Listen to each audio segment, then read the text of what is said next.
qui doit vraiment serrer la ceinture en Guinée. Il y a des phrases qui, dans certains pays, pourraient paraître normales. Mais en Guinée, certaines phrases deviennent presque une provocation, presque une insulte. Lorsque j'ai entendu le Premier ministre Bahouri expliquer aux Guinéens et aux Guinéennes que les 3 prochaines années seront difficiles, qu'il faudra beaucoup d'efforts, de la résilience et surtout, je cite, un sentiment de sacrifice. Je me suis arrêté, j'ai réfléchi et je me suis posé une question très simple. Mais qui doit encore faire des sacrifices en Guinée? Le peuple? Encore le peuple? Toujours le peuple. Très bien. On va d'abord écouter ce que dit le Premier ministre.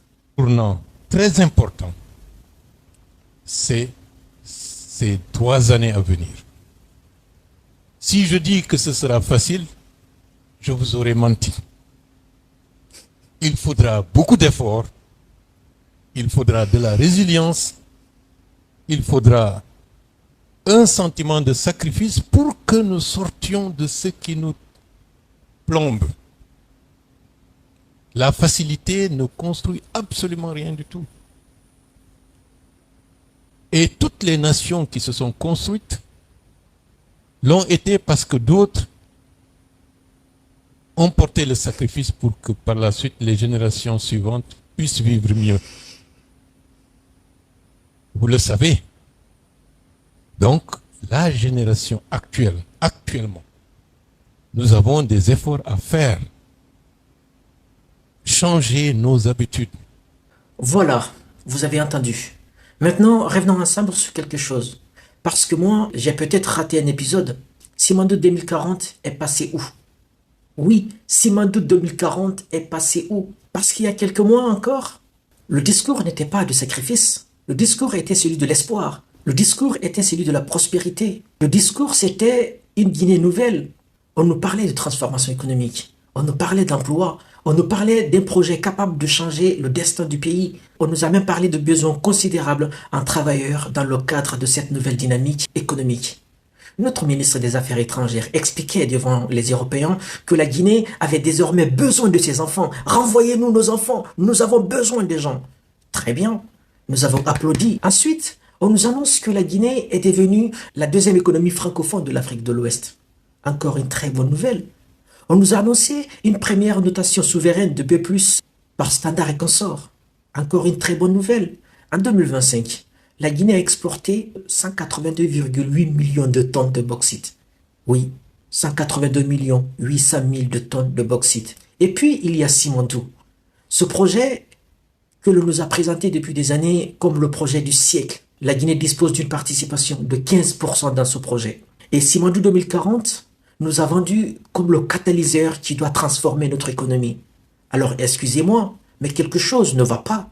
D'un côté, vous nous dites la Guinée est riche. Vous nous dites la Guinée avance. Vous nous dites Simandou va transformer le pays. Vous nous dites notre économie devient l'une des plus importantes de l'Afrique de l'Ouest francophone.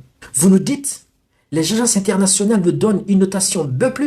Vous nous montrez des millions et des millions de tonnes de minerais qui quittent chaque année notre territoire. Et quelques mois plus tard, vous revenez devant le même peuple pour dire « Faites des sacrifices ». Mais attendez, il faut être sérieux 5 minutes. L'arnaque commence où? À quel moment avons-nous changé de discours? Où est passé le miracle économique qu'on nous annonçait? Où sont les retombées? Et surtout, où est parti l'argent? Où est parti l'argent du peuple? Parce que la question est là. Depuis septembre 2021, le mot qui revient constamment est refondation. Refondation de l'État, refondation des institutions, refondation de la gouvernance, refondation de la justice. Très bien, mais une refondation se mesure aussi à la manière dont on gère l'argent du peuple. Aujourd'hui, de nombreux dossiers financiers soulèvent des questions extrêmement graves. Je ne veux pas vous demander de me croire. Regardons simplement ce qui a été dénoncé, relevé, poursuivi ou publiquement questionné ces dernières années. À la Banque centrale, l'affaire dite Canton d'or a provoqué une énorme polémique. Dans le dossier de la Direction générale des impôts, des montants se chiffrent à plus d'une centaine de millions de dollars ont été avancés. Dans le projet Simandou, il y a la polémique autour de 99 millions de dollars liés au ticket d'entrée de l'entreprise. Pendant un temps, même le CNT s'interrogeait publiquement sur la destination de ces sommes. Aux douanes, des procédures ont concerné des centaines de milliards de francs guinéens. À la RTP, des révélations ont porté sur environ 280 milliards de francs guinéens, soit plus de 30 millions de dollars. Au patrimoine bâti, à la SONAP, à l'Office guinéen de publicité, ou encore d'autres dossiers, encore des millions, encore des milliards, encore des questions. Et soyons précis, en additionnant toutes ces sommes citées dans des enquêtes de presse, des procédures judiciaires, ou même par le dit Parlement qui n'existe pas, voilà pourquoi il faut des réponses. Voilà pourquoi il faut des audits. Voilà pourquoi il faut de la transparence. Voilà pourquoi il faut rendre des comptes. Parce que lorsque les montants questionnés atteignent des centaines de millions de dollars, et que dans le même temps, on demande au peuple de faire des sacrifices, pendant que eux y mangent, le peuple a parfaitement le droit de poser des questions. Où est parti l'argent?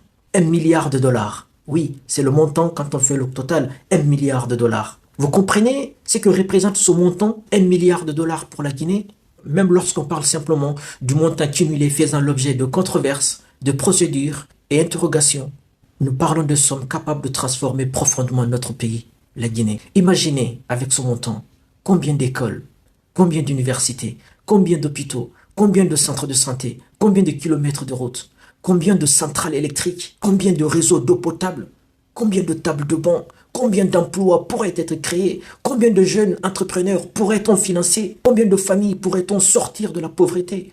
Voilà pourquoi je refuse qu'on réduise cette discussion à de simples chiffres d'affaires ou de montants en francs guinéens. Parce que derrière chaque milliard mal géré, il y a des vies. Derrière chaque milliard qui ne sert pas correctement le peuple, il y a peut-être une école qui ne sera jamais construite, un centre de santé qui ne verra jamais le jour, une route qui restera toujours défoncée, un jeune qui restera toujours au chômage, une mère qui continuera à chercher de l'argent pour soigner son enfant. Et maintenant, revenons à cette fameuse phrase. Il faudra un sentiment de sacrifice. Monsieur le Premier ministre Bahouri, quel sacrifice voulez-vous encore demander aux Guinéens ordinaires? Comment serrer la ceinture d'un homme qui n'a pratiquement plus de ceinture à serrer? Comment demander davantage de sacrifices à une famille qui se demande déjà comment manger le lendemain? Comment demander de serrer la ceinture à des parents qui n'arrivent même pas à garantir 2 repas quotidiennement pour leurs enfants? Comment demander de sacrifice à un jeune diplômé qui cherche un emploi depuis plus de 5 ans ou 10 ans? Comment demander des sacrifices à un enseignant qui manque des moyens? À un malade qui doit payer des médicaments? À une femme qui doit parcourir des kilomètres et des kilomètres pour trouver de l'eau ou de soins? À un village sans eau potable? À une population qui connaît encore des coupures d'électricité? À des enfants qui étudient encore dans des conditions indignes? Quel sacrifice exactement? Pendant que vous mangez, le peuple doit serrer la ceinture? Parce qu'un peuple qui tire déjà le diable par la queue ne peut pas continuellement être celui à qui l'on présente toujours la facture ou à être patient. Voilà où se trouve, selon moi, la contradiction fondamentale de cette gouvernance. Quand il faut célébrer, on nous parle des milliards, on nous parle de la croissance, on nous parle de Simandou 2040, on nous parle des notations internationales, on nous parle des millions de tonnes de bauxite ou de fer exportés, on nous parle de la Guinée émergente. Mais quand vient le moment de demander des comptes, quand est-ce que tout cela va changer la vie du citoyen? Subitement, le discours change. Il faut patienter, il faut être résilient, il faut faire des efforts, il faut faire des sacrifices. Voilà ce que nous dit le Premier ministre Bahouri. Il faut faire des sacrifices. Mais pourquoi le sacrifice descend-il toujours vers le peuple? Et pourquoi ne remonte-t-il jamais vers ceux qui gouvernent? Voilà la vraie question. Parce que pendant qu'on demande au peuple de se sacrifier, des enquêtes de presse ont attribué au général Amara Kamara plusieurs acquisitions immobilières aux États-Unis pour des montants considérables. Pendant qu'on parle de sacrifice, des polémiques ont également entouré les signes extérieurs de luxe de certains hauts responsables jusqu'à la montre portée par le chef d'État Mamadi Doumbouya. Et là encore, ma question n'est même pas de savoir si un homme a le droit d'avoir une belle maison ou une belle montre. La vraie question est d'où vient l'argent? C'est tout. Lorsqu'on exerce les plus hautes responsabilités publiques, lorsqu'on demande au peuple de faire des sacrifices, la transparence ne devrait pas être une insulte. Elle devrait être une obligation. Montrer les revenus, expliquer les patrimoines, publier les déclarations des biens, montrer comment les richesses ont été acquises et la discussion sera terminée. Parce qu'on ne peut pas demander aux vendeurs du marché de serrer sa ceinture et donner l'impression que ceux qui sont au sommet peuvent, eux, desserrer leur ceinture. Vous ne pouvez pas demander au peuple de serrer la ceinture pendant que vous gavez. On ne peut pas demander à la population d'être patiente. Si les responsables publics ne montrent pas l'exemple, le sacrifice doit commencer par le sommet même de l'État, par le président de la République, avant de demander aux citoyens de renoncer à quelque chose. Réduisez les trains de vie de l'État, réduisez les privilèges, rendez chaque franc public traçable, faites des appels d'offres transparentes, publiez les audits, permettez aux journalistes d'enquêter au lieu de les mettre en prison, permettez à la justice de travailler librement au lieu de télécommander ou de téléguider. Et lorsqu'un responsable est soupçonné d'avoir mal géré l'argent public, que son statut ne le protège pas.